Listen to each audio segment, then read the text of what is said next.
대부분의 여인은 남편보다 자식을 사랑합니다. 남편은 버려도 자식은 버릴 수 없는 것이 여인의 사랑입니다. 그 이유를 아십니까? 그것은 피를 쏟아서 낳은 아들이기 때문입니다. 탯줄로 밀착된 자녀와의 연합은 뗄래야 뗄 수 없는 것입니다. 시어머니와 며느리의 싸움은 다른 것이 아닙니다. 그렇게 밀착된 아들을 며느리가 빼앗은 것은 절망감 때문입니다.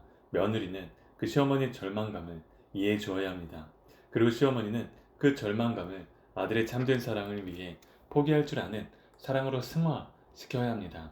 여인의 가슴에 흐르는 눈물은 여인의 눈에서 흐르는 눈물보다 훨씬 많습니다. 여인의 눈에서 흘린 눈물은 가슴에 저장된 눈물의 지극히 작은 한 부분에 불과합니다. 그 눈물은 평생 동안 흐르는 눈물입니다. 그리고 남편 때문에 흘린 눈물보다도 자식 때문에 흘린 눈물이 더욱 진하고 아픈 것입니다. 아들은 며느리에게 도둑맞은 심정으로 살아가는 한 어머니의 애환을 들었습니다. 목사님, 그 아들은 제게는 남편이었고 애인이었습니다. 단순히 제게 아들만은 아니었습니다. 저의 소망이었고 어떤 때는 딸처럼 어떤 때는 친구였습니다. 그런데 결혼 후에 그만 그 귀한 사랑을 며느리가 다 빼앗아왔습니다. 아들을 만나지도 못하게 하고 전화도 할 수 없습니다. 슬픈 가슴으로 사랑의 병을 앓고 있는 한 여인을 보면서 저도 눈물을 흘릴 수밖에 없었습니다. 밀착된 사랑은 그 자체가 아픔입니다. 너무나 밀착된 사랑은 그 자체가 고통입니다. 태줄에서부터 밀착된 어머니와 자녀와의 사랑이 그런 것입니다. 하나로 만났고 결코 떨어질 수 없다고 생각하는 것이 모자와 모녀 간의 사랑입니다. 그 하나 된 것이 떨어질 때 찾아오는 고통과 아픔은 큰 것입니다. 품에 있는 아들이 품을 비운 것이 아니라 몸의 한 부분이 떨어져 나간 느낌을 갖는 것이 부모와 자식의 관계입니다. 전혀 남으로 왔다가 하나로 살고 있는 부부 관계보다 더 귀한 것이 부모와 자식의 관계입니다. 그것은 남이 아니라 하나에서 둘이 되었고 그 둘이 곧 하나이기 때문입니다. 또한 떨어진다 해도 여전히 하나로 남아있는 관계이기 때문입니다. 이런 어머니와 자녀의 사랑을 결코 잊을 수 없는 것이 사랑이라고 말씀하고 있는 것이 성경입니다. 그것이 곧 하나님의 사랑이라는 것입니다. 하나님의 가장 진한 사랑을 묘사할 때 성경은 어머니의 사랑으로 묘사합니다. 우리는 눈물을 통해 배워야 합니다. 우리는 미소를 통해서 배우는 것보다 더 많은 것을 눈물을 통해 배우게 됩니다. 우리는 눈물을 통해 사랑을 배우고 인생을 배우고 삶을 배웁니다. 우리는 여인의 가슴에 흐르는 눈물을 통해 말씀하시는 하나님의 음성을 들어야 합니다. 리브가의 가슴에 맺힌 눈물은 사랑하는 아들 야곱 이전에 성숙하지 못한 에서로 인해 시작된 것입니다. 어머니는 자기가 낳은 모든 아들을 사랑합니다. 특별히 미숙한 아들, 부족한 아들에 더 관심이 있습니다. 우리는 야곱을 사랑하는 리브가를 보면서 에서에 대한 그녀의 사랑을 망각할 수가 있습니다. 리브가는 에서도 사랑했습니다. 에서의 미숙함이 아픔이 되었습니다. 성경을 보면 에서가 얼마나 미숙한 사람인가를 보게 됩니다. 우리는 다른 사람의 미숙함을 통해서 성숙이 무엇인가를 배우게 됩니다. 에서의 몸은 크고 손은 민첩했지만 그는 미숙한 성인이었습니다. 진정한 성장은 내면의 성장이고 내면의 성숙입니다. 외적인 성장으로 사람을 평가하기 어렵습니다. 진정한 성장은 항상 내면에서 시작되고 그 성숙은 성품으로 나타나기 때문입니다. 눈물 자체가 다 나쁜 것이 아닙니다. 요셉도 형제들을 보면서 대성통곡을 했습니다. 예수님도 눈물을 흘렸습니다. 문제는 무엇 때문에 흘리는 눈물이며 무엇 때문에 표현하는 감정이냐는 것입니다. 에서는 축복을 빼앗긴 일에 대해서 동생 야곱의 간교함을 탓합니다. 축복을 빼앗길 수밖에 없었던 그 자신에 대해서는 책임지려고 하지 않습니다. 그는 인생의 모든 것을 탓하며 살아가는 불행한 사람입니다. 스스로 선택하며 사는 것이 아니라 환경에 따라 살아가고 있습니다. 이삭은 그에게 더 이상 빌 복이 없다고 말합니다. 그럼에도 불구하고 에서는 계속해서 복을 구걸하고 있습니다.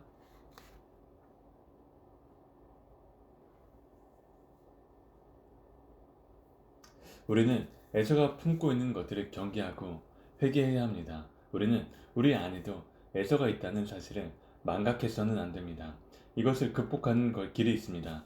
그것은 우리 안에 있는 한과 분노를 토해내고 마땅히 품어야 할 하나님의 사랑을 품는 것입니다. 예수 그리스도의 마음을 품는 것입니다. 우리는 바울이 권면한 것처럼 예수님의 마음을 품어야 합니다. 분을 품지 말고, 칼을 품지 말고, 한을 품지 말고 오직 예수님의 마음을 품어야 합니다. 예수님의 마음은 어떤 마음입니까? 온유하고 겸손한 마음입니다. 나는 마음이 온유하고 겸손하니 나의 멍에를 메고 내게 배우라. 그러면 너희 마음이 쉼을 얻으리니 라고 말씀합니다. 진정한 마음의 안식은 예수님의 온유하고 겸손한 마음을 품는 것입니다. 사람들을 향해서 한을 품고 분노를 품는 마음에는 안식이 없습니다. 경쟁하는 마음, 질투하는 마음, 싸우는 마음, 시기하는 마음에는 안식이 없습니다. 진정한 안식은 온유함에 있습니다. 부드러움에 있습니다. 또한 겸손함에 있습니다. 인생의 승리는 성품에 있습니다. 온유한 성품에 승리가 있습니다. 온유한 성품은 훈련된 성품입니다. 우리는 자신을 훈련하는 삶을 살아야 합니다. 그것이 축복입니다. 우리는 예수님을 닮아가야 합니다. 생긴 대로 산다면 그 사람은 동물과 같은 것입니다. 인간은 생긴 대로 사는 것이 아니라 자신을 초월하는 삶을 사는 것입니다. 자신의 성격과 기질을 알 뿐 아니라 그 부족한 점들을 성령님의 통제 아래 드러내어드리고 성령님의 열매인 예수님의 성품을 닮아가는 것이 우리 그리스도인들의 성숙입니다. 본래의 우리 자아를 초월하는 길은 성령님을 의지하는 것입니다. 성령님의 인도하심을 받는 것입니다. 성숙하지 못한 자녀를 보는 어머니의 가슴에는 눈물이 흐르고 있습니다. 신앙도 없고 사상도 없고 삶에 대한 철학도 없이 그저 감정을 따라 살아가는 에서를 보면서 어머니는 울고 있습니다. 안타까워하고 있습니다. 하나님은 우리가 성장하기를 원하십니다. 예수님의 장성한 분량에까지 성장하기를 원하십니다. 지식에 넘치는 사랑으로 성장하기 원하십니다. 성숙한 사람이 된다는 것은 바로 자신의 잘못에 대해 책임을 진다는 것입니다. 더욱 성숙해지면 다른 사람의 허물과 잘못까지도 자신의 것으로 알고 책임을 지는 삶을 삽니다. 우리는 성숙한 사람의 모델을 보고 살아야 합니다. 모범이 없으면 그 모범에 이를 수가 없습니다. 리브가는 참으로 멋있는 여인입니다. 변명하지 않습니다. 책임을 집니다. 중요한 일에는 결단을 할 줄 아는 여인이었습니다. 사랑하는 야곱을 자기 품에서 내어 보낸다는 것은 고통스러운 일입니다. 많은 눈물과 쓰라린 가슴을 안고 씨름한 후에 결정했을 것입니다. 리브가는 중요한 일이 있을 때마다 가슴으로 결정하지 않았습니다. 냉철한 이성과 하나님을 향한 믿음과 신뢰를 가지고 결정했습니다.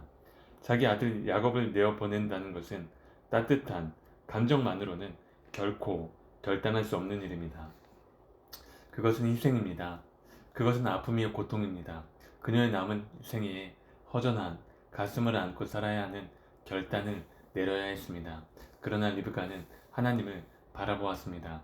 하나님이 야곱을 향해 가지고 있는 계획을 바라보았습니다. 하나님의 신실하심을 의뢰했습니다.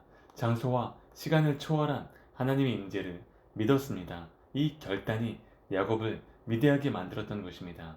여기서 배우는 귀중한 교훈들이 있습니다.